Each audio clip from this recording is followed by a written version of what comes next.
Okay, so in today's lesson, we're going to look at how Bollywood has contributed to social change, and just most of the information we kind of already know. So just going to be a quick overview of some of the changes that it's kind of contributed to. So as we know, most of this information already, why Bollywood has caused social change. It's because it's seen as a medium of knowledge dissemination and mass communication, as it's a popular culture, so it can reach lots of audiences, and therefore has a major means of transportation of change, both for consumers, both Indian residents as well as diaspora. Those are the two groups we're mainly going to look at. We're not necessarily going to look at our Western audiences. So yeah, because it's kind of like on a mass scale, it can definitely influence the way people kind of view and understand different social issues.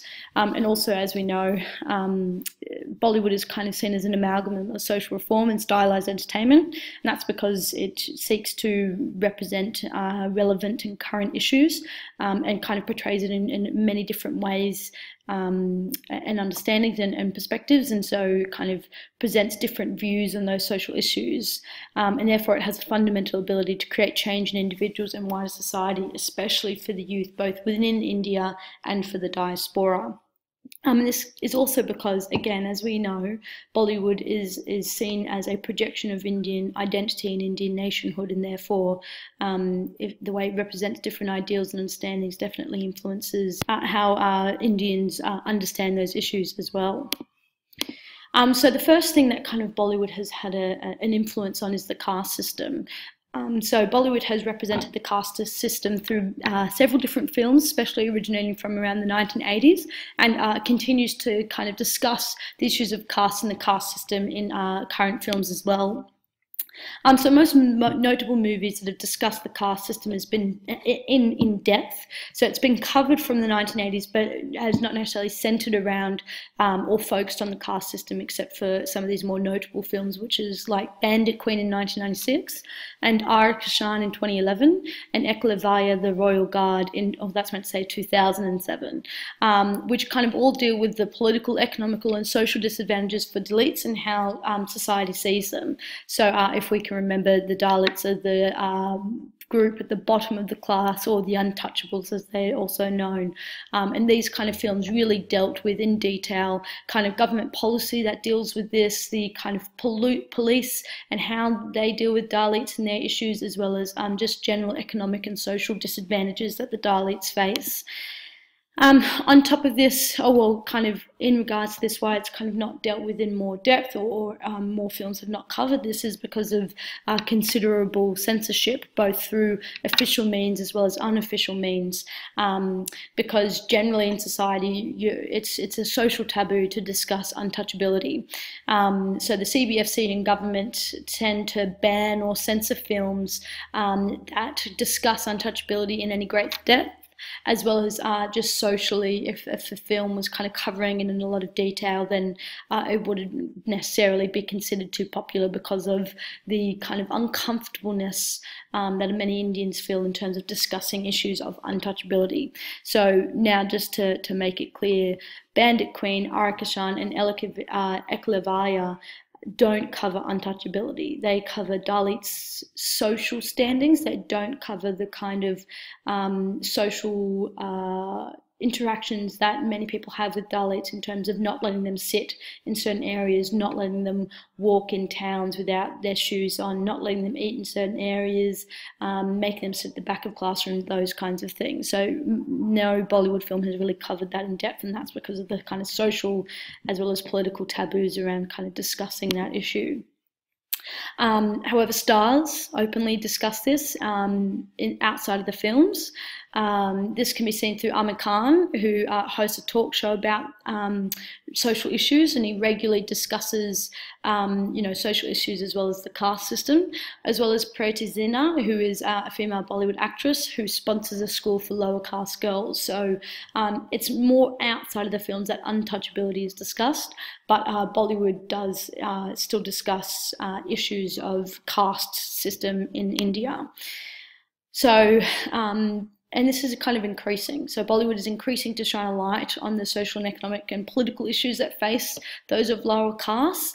But there's, again, even though they are kind of discussing this in more detail, there's still considered a significant social taboo, which is kind of hindering the extent to which Bollywood can influence, society's views and perceptions of the caste system. It's also important to note that it has been made illegal now, and so it's kind of almost being swept under the carpet. So Bollywood's role in this kind of issue is not necessarily influencing government policy, but kind of shining a light on the continuing practices for the caste people, and kind of portraying and painting their stories on a kind of a national and even on a global scale, so there's greater understanding on what their experiences are.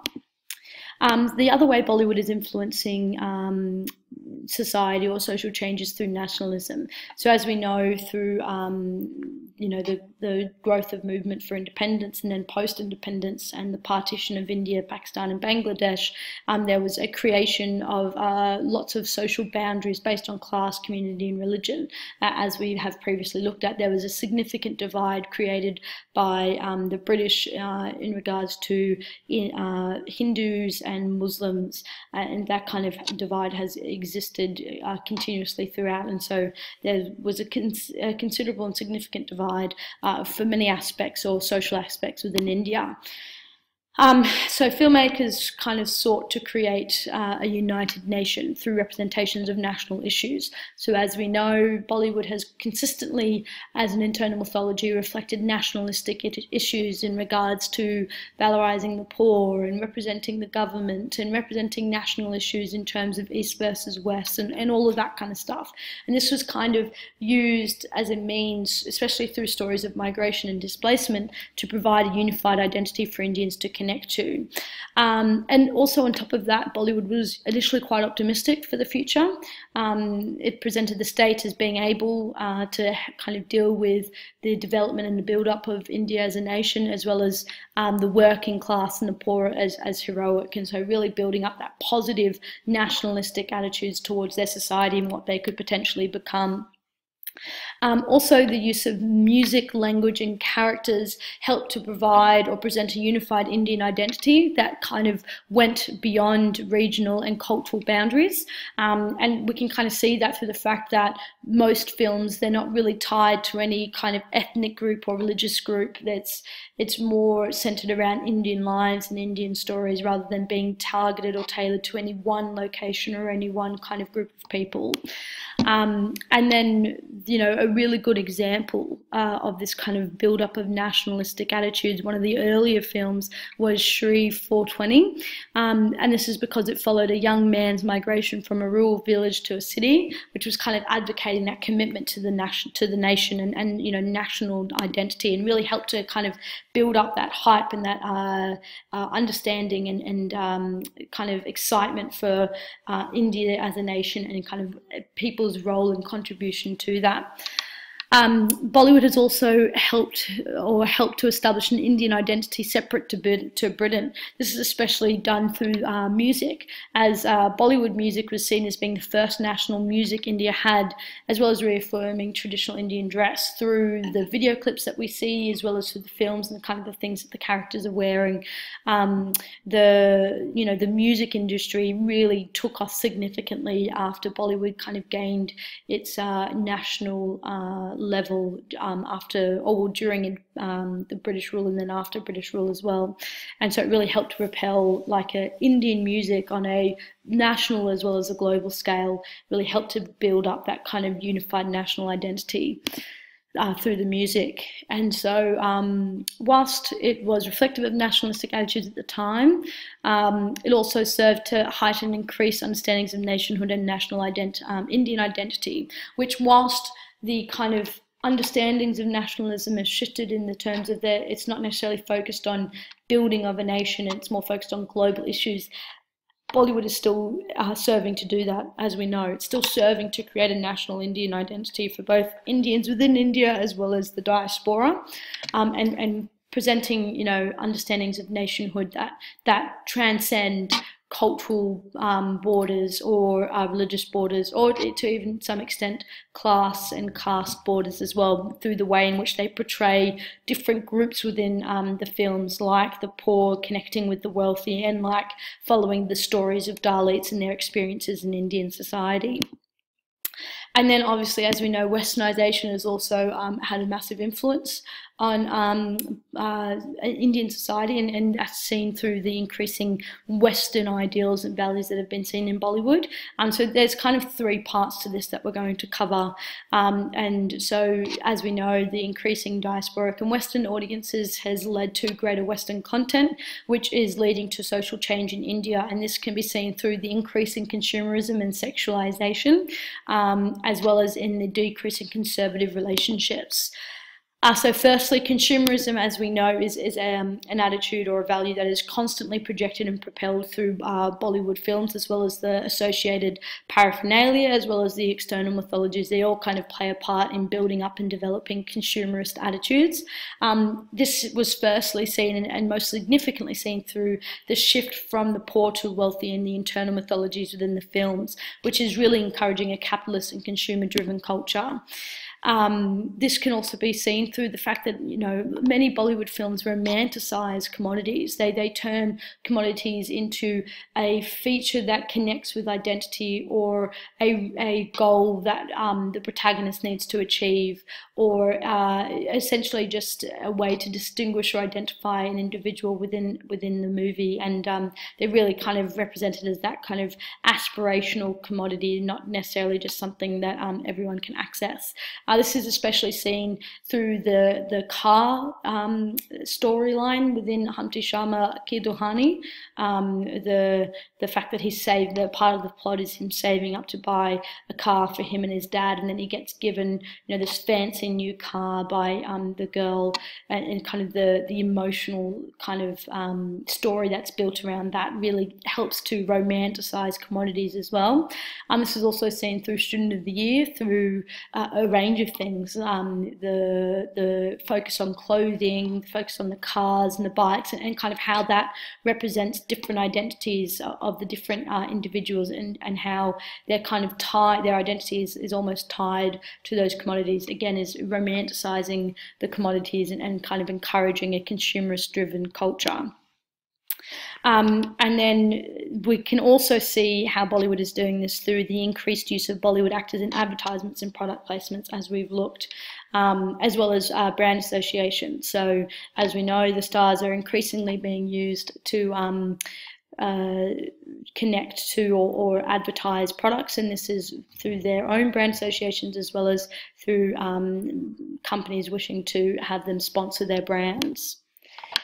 And then this kind of influence that Bollywood is having can be seen through the fact that Indian consumption has continued to increase, especially with mobile phones and clothing, which is also connected to Bollywood, considering that like Shah Rukh Khan, Amitabh Bachchan are major sponsors of mobile phone companies, so Shah Rukh Khan for Nokia, as well as online fashion shoppers are expected to increase to 135 million by 2020, again, is also being propelled by Bollywood. As we know, the fashion industry is closely tied and connected to Bollywood films itself through, you know, the constant costumes that are being provided, as well as what is being remade after the film to then distribute to consumers, is definitely helping and aiding the increasing in consumption of clothes as well. And then also sexualization. So as we know, the way women have been represented in Bollywood, as we looked at through gender, is kind of changed significantly over time, and this has kind of seen the initially the idolized female figure characterized as chaste, passive, sacrificial, submissive, and one-dimensional, usually portrayed as being wives as mothers, as being shifted to one of women being representative, being in the work workplace, and as possessing a range of different identities and ideals, and especially with the fact that the main female lead, the idealized female, is no longer necessarily represented as a traditional Indian woman. She's, you know, more modern in that sense in terms of the clothing that she wears, as well as the work that she's doing, and kind of how she, whilst maybe not strongly represented in that level, exists within the meso level. And so yeah, clothing is kind of the best evidence of as well of that shift in how women are represented. As we know, they're still wearing saris, they're still wearing traditional clothing in a sense, but it's highly sexualized, and it's increasingly sexualized as well. As we've seen, they're even within saris, they're showing more skin, there's more breasts that are being shown, there's more belly that is being shown, and this is definitely to appeal to the increasing Western audiences. And so, you know, there's greater westernization, greater sexualization of women being portrayed in Bollywood. And so this is kind of both the sexualization of women as well as the variation in female identity in their representations in the meso and macro worlds is influencing and increasing the liberalization of women. This is again being enhanced by the actresses as well, through the following of their lives, through magazines and websites that constantly look at, you know, their life in the meso world as well as the macro world, as well as their micro world experiences. So it's definitely enhancing the ideals and understandings of women's role and their place in Indian society. So it's not creating it, but it's definitely enhancing and increasing those understandings. And then lastly, conservative relationships. So Bollywood is kind of contributing to a decrease in conservative relationships through its representations of Indian Muslim relationships, as well as same-sex relationships, as well as live-in relationships. So it's kind of having an influence in, again, how India kind of understands and sees these three different relationship groups. Again, it's not starting it, but it is enhancing and increasing it. So first of all, the Hindu-Muslim relationship was first shown in Bombay in the film Bombay in 1995, and kind of is continued. So there's a range of different Muslim and Hindi relationships that have constantly been portrayed throughout Bollywood since then, as well as off-screen stars like Kareena Kapoor and Saif Ali Khan. Saif Ali Khan is a Muslim, and if you just Google Kareena Kapoor, Saif Ali Khan, Muslim, there's lots of these stories about their relationships and the fact that one's Hindi and one's Muslim. So covering the idea that there can be a dual kind of religious relationship group within India, which, as we know, originally would have been very problematic because of the conflict between the two groups. Also, homosexuality has increased. This can be seen through the first gay kiss shown in I'm going to say this wrong, but Dono Why Na Jaan Kayan in 2010, and has continued to kind of, this is an increasing representation within Bollywood, which is seen through like Student of the Year, as they kind of subtly reference the existence of homosexuality. It's not necessarily showing acceptance or rejection, it's just showing the existence of it. And then Humpty Sharma Ki Dohani. And this is just a screen grab or a photo from the Dono Why Na Jaan Kayan film. As you can see, there's two men in a bath. The entire film is about their kind of relationship. So Bollywood is increasingly showing gay relationships throughout the films. Mostly men at the moment, not seeing too many female same-sex relationships, but yeah, focusing mostly on the existence of it, so no longer disregarding it as something that does exist. It's definitely increasing awareness of the existence of homosexual relationships throughout India. And then lastly, the live-in relationships, which is consistently being referenced throughout Bollywood.